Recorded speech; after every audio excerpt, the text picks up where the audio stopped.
here today to talk about the upcoming UFC card, UFC 302, Dustin Poirier. Well, it should really be Islam Makhachev versus Dustin Poirier. The champ's always named first. We all know who the fucking people's champ is. Let's go, DP! But, yeah, UFC 302. We'll start from... I'm just going to do the main card. I might mention some of the prelims. It's actually like... The card itself is probably missing a bit of name value, minus maybe the top 2.5 fights. But other than the fact that it's missing names, the matchups are really good, and the fights probably, there's quite a few promising fights throughout the whole card, even though you may not recognise the names. So we'll start from the start of the main card. We've got Randy Brown versus Zaleski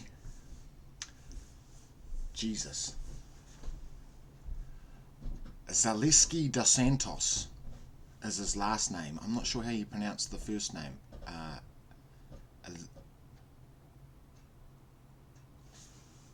Elzu Zaleski dos Santos. Elzu Zaleski dos Santos.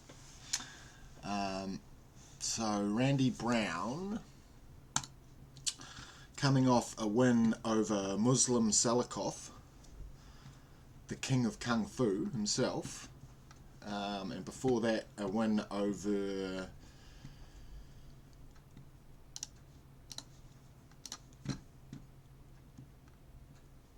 Wellington Turman, and prior to that a loss to Jack Della Maddalena.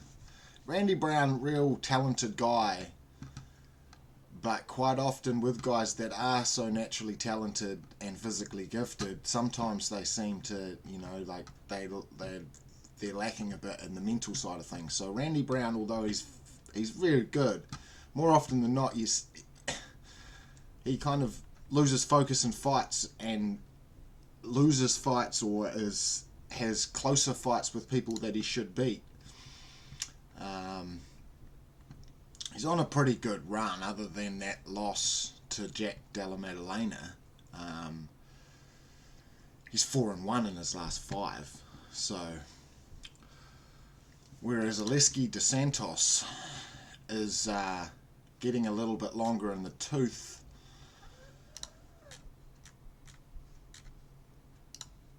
being 35, I think he is.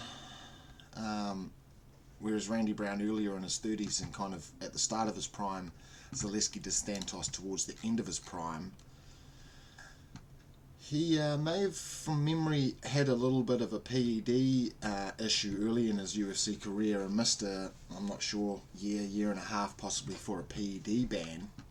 And then he's kind of gone wins and losses throughout his career. He's got a win over Benoit Saint Denis, to be fair. That's a good win, although I think that's Benoit Saint Denis' debut when he was up a weight class from lightweight to welterweight, but that's a good win. His last fight was against Renat Fakhretdimov, which was actually a draw. Fakhretdimov's a good fighter in himself, so should be an interesting fight. I can imagine Randy Brown has all the tools and the youth to win the fight, but knowing Randy Brown, he might do some retarded shit and end up losing. So, yeah, interesting matchup. Depending on which Randy Brown, which rude boy turns up, will probably depend on how the outcome goes, but it should be interesting regardless. So, let's say Randy Brown gets that one. Keeps him at the end of his jab and TKOs him in the second round. Don't place any bets on what I'm telling you. Right, so that's Randy Brown, Zaleski dos Santos. Moving up the card, we have Nico Price versus Alex Morono. Two fighters, similar points in their career, getting slightly longer in the tooth. think the last time we saw Nico Price was actually in his loss to Robbie Lawler, yep, which, not taking anything away from Robbie Lawler, we all know that that was an amazing kind of send-off for Robbie in his last fight, TKOing Nico Price. But it was kind of a bit of a sign that maybe Nico Price is getting past it as well, because I remember thinking that historically he's taken way more damage, or been able to take way more damage than what Robbie dealt out in that first round and finished him. And Robbie put him away quite quickly. But that is Robbie Lawler. We know he hits fucking hard. So it'll be interesting to see what Nico Price looks like now. He's always been a super entertaining fighter.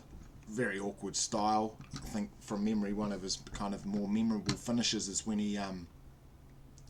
who did he get? Who was it that he KO'd? Either way, he was underneath the guy, managed to kind of hook his foot around the back of the guy's head, kind of drag his head closer to him with his foot, and then hit him with the hammer fist from underneath and finished him like that, which was fucking sick.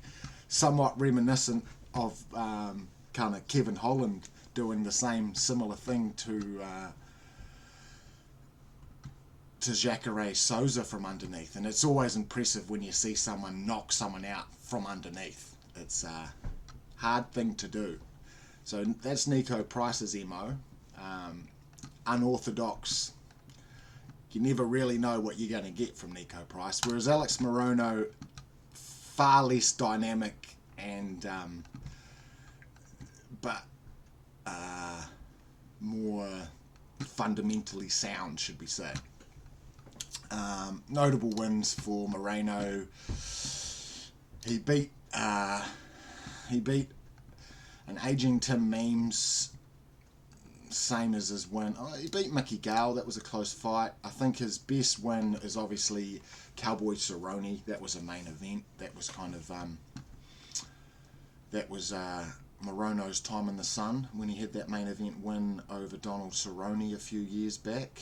And then he's got wins over guys kind of much further down in the rankings when he's getting up into those top 10, top 5 type of areas.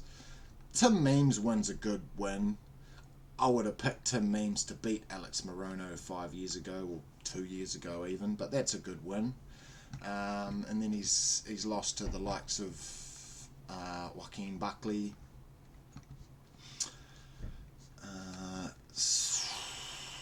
Again, interesting to see where the both of them are, considering that they're getting a little bit longer in the tooth. I'd probably pick Alex Morono to beat Nico Price, unless Nico Price does some out-the-gate crazy shit and knocks Morono out, or damages him and maybe takes him down and subs him or something like that. Probably pick Morono to get the dub. Should be an interesting fight. They both always go out there and give everything they've got, so be worth a watch for sure. I'll go Alex Morono on that one though. Now moving up the card again, now we're getting to some names that, or a name at least, that you might recognise. We've got Kevin Blackman Holland against Michelle Olasacek. Kevin Holland, super entertaining fighter, in and outside the cage, fan favourite. His last fight against Michael Venom Page, MVP, on MVP's debut, and MVP had an amazing performance and kind of dummied Kevin Holland. Beat the shit out of him like Stephen Wonderboy Thompson did. Just too much for him on the feet. Kevin Holland wasn't able to get his grappling going. And then previous to that, he lost to Jack Della Maddalena. So Kevin Holland's on a 2-fight losing skid. He always goes in there and puts it on the line, and it's always an entertaining fight with Kevin Holland, though. You know that he's got a super entertaining striking style, but also has a pretty reputable grappling ability as well, being a Travis Lutter black belt. He can finish you. He can choke you out. Lacking in the wrestling department a little bit, but as far as the submission, defense, and attack, it's definitely there for Kevin Holland. Michelle Olasejczyk, on the other hand, always in entertaining fights as well. He's kind of a finisher or be finished type of fighter himself. Who's he fought last? He had a loss to Michelle Pereira in his last fight, and before that he had a win over Inju Kawani, and before that a loss to Carlo Bajallo, and all of those have been, so what, round one submission loss to Michelle Pereira,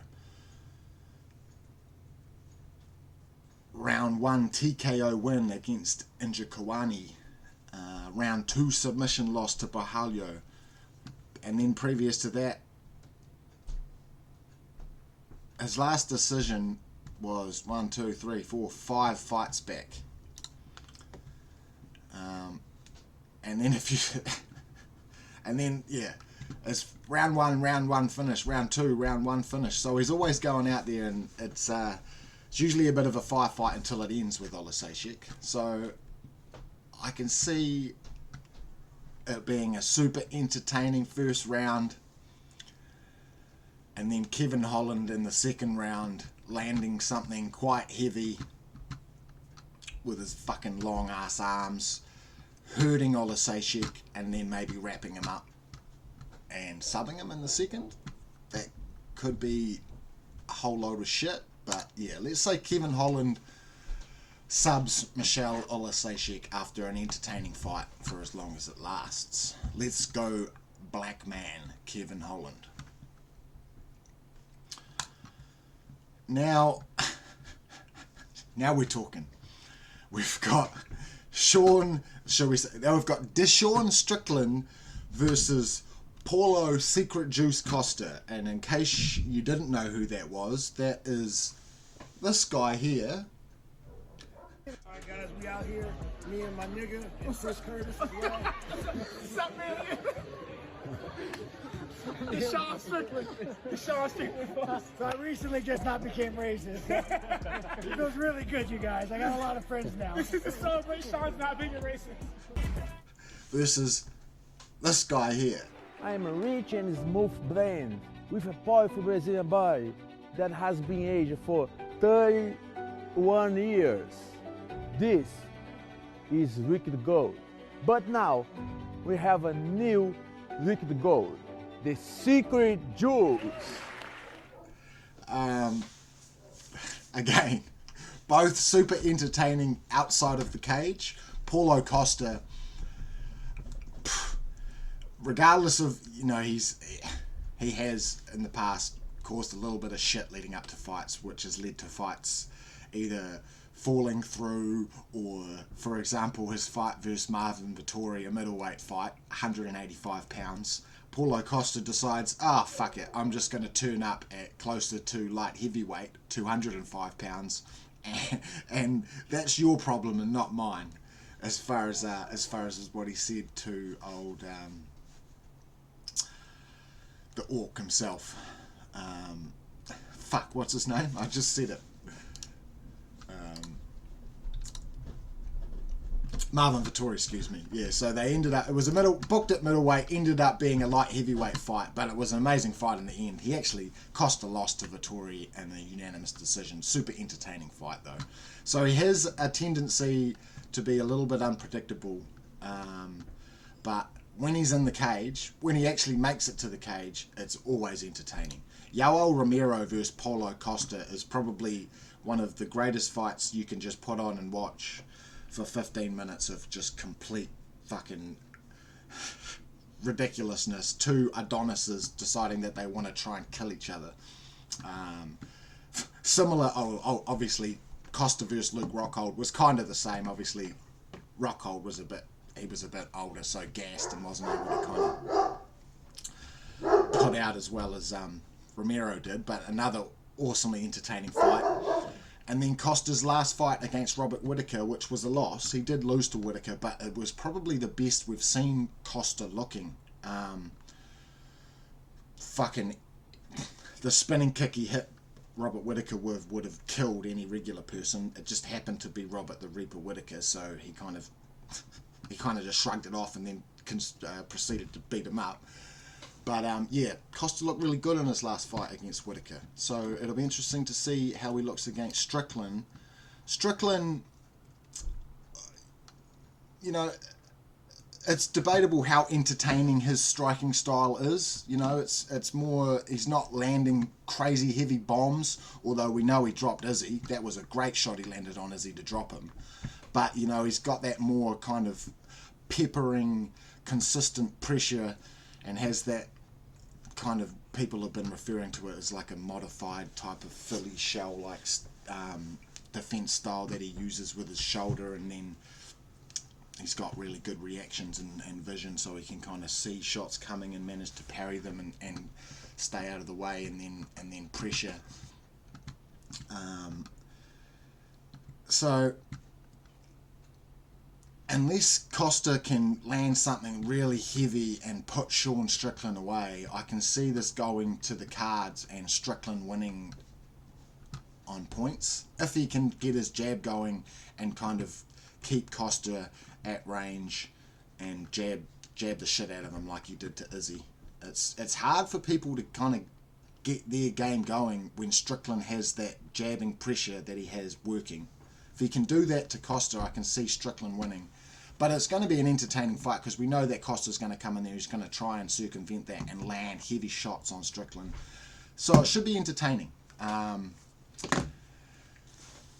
Yeah, I'd say Strickland by decision, but Costa will go in there and give it his all and try and fucking knock Strickland out. So it'll be definitely worth a watch. And knowing the two of them, it could get kind of ridiculous somewhere along the way. So that's definitely one to look forward to.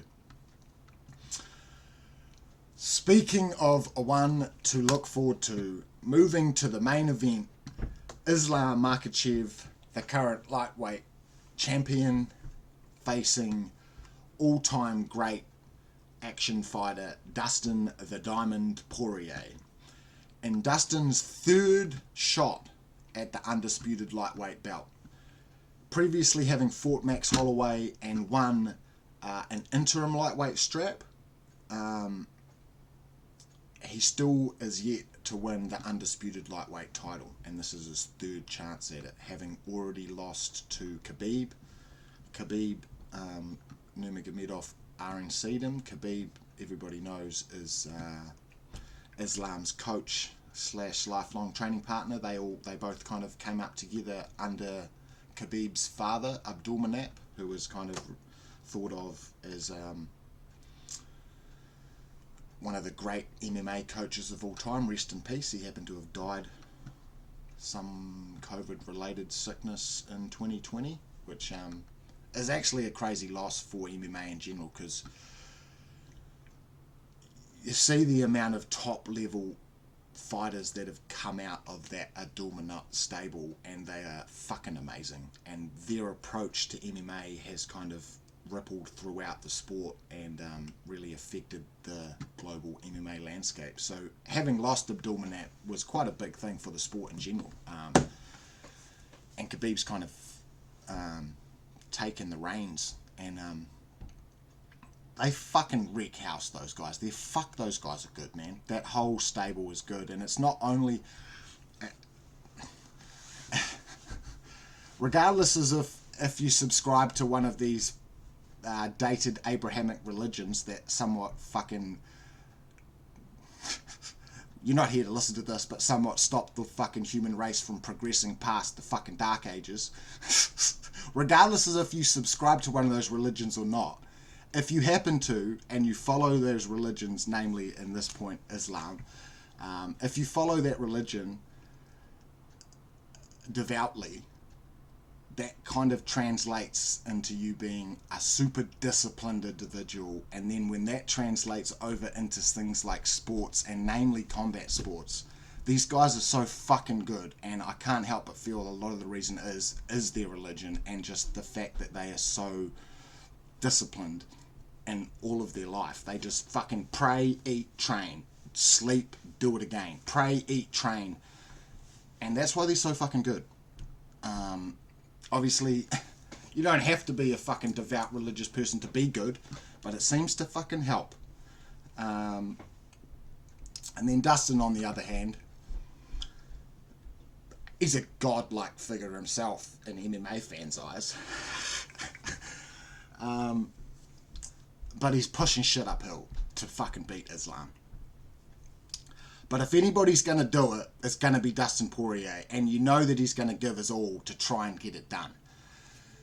And if he manages to go out there on Sunday over here, and get that done, regardless of how he does it, fucking MMA fans around the world are just going to go crazy.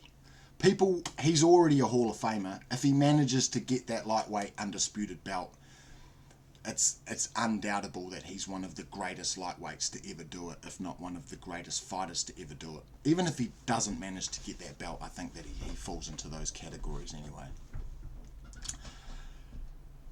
It's going to be hard for him to get it done, though.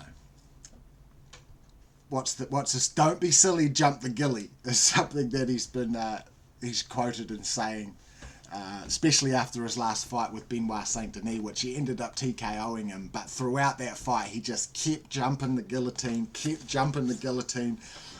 and even his coaches in the corner. No more guillotines. No more guillotines. I can get it. He wasn't hearing it. He wanted to keep trying. It would really be Hollywood movie stuff if he happened to catch Islam in a guillotine and get the tap. Unfortunately, I think it's far more likely that fucking Islam catches Dustin in a guillotine and taps him, or in some sort of submission. Maybe just like Khabib did. Dustin might kind of initiate a grappling phase in trying to get the guillotine, which will then lead to Islam defending the guillotine, getting to side control, or escaping the guillotine, making his way to Dustin's back while they're scrambling, and then choking him himself. So, you know, like, if you were not slightly autistic and retarded like myself, that's probably where you'd be putting your money. I'm probably gonna put a cheeky bet on fucking Dustin hitting the gilly on Islam, even though, you know, that's probably not going to happen. But if that did happen, oh my god, I'll probably never fucking shut up about that, because fuck, that'll be amazing. And to be honest, I somewhat feel guilty because I almost wrote Dustin Poirier off in his last fight against Benoit Saint Denis. And then he came out there and did what he did. So that last walk for Dustin, he's mentioned how this may be his last fight. And holy shit, I started watching MMA 2015, 16-ish. I did turn up. I did become a fan in that kind of rush of fans running to MMA and the Ronda Rousey, kind of Conor McGregor, when they first jumped on the scene and kind of grabbed everyone's global attention. That's when I started paying attention to MMA.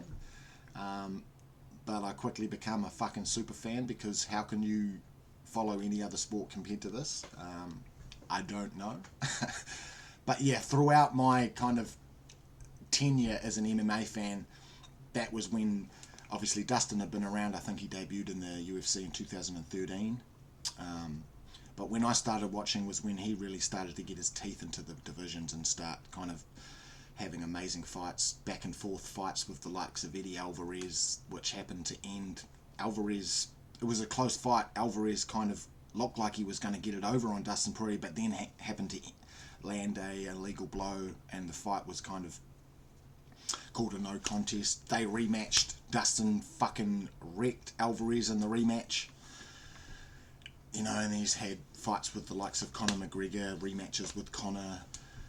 rematches with Justin Gaethje, fucking put away Benoit Saint Denis after everyone, including myself, almost thought he wrote him off at that point. You know, he is kind of epitomizes in the trenches fighter, the war, one of the greatest fights ever against Dan Hooker. Dan Hooker fucking constantly Dan Hooker's got a wheelbarrow in the back of his car because he's got to fucking drop his nuts in there every time he goes to the supermarket. And Dustin Poirier is very similar. Just fucking lets it all hang out when he's in the cage. You know you're going to get a fucking blood and guts affair whenever Dustin's fighting. And if it does happen to be his last fight in the UFC, that's a loss for all of us, but fucking hell, he's put on for us over the years, so he deserves to ride off into the sunset with everybody's respect. Let's see if he rides off into the sunset with the lightweight undisputed belt over his shoulder.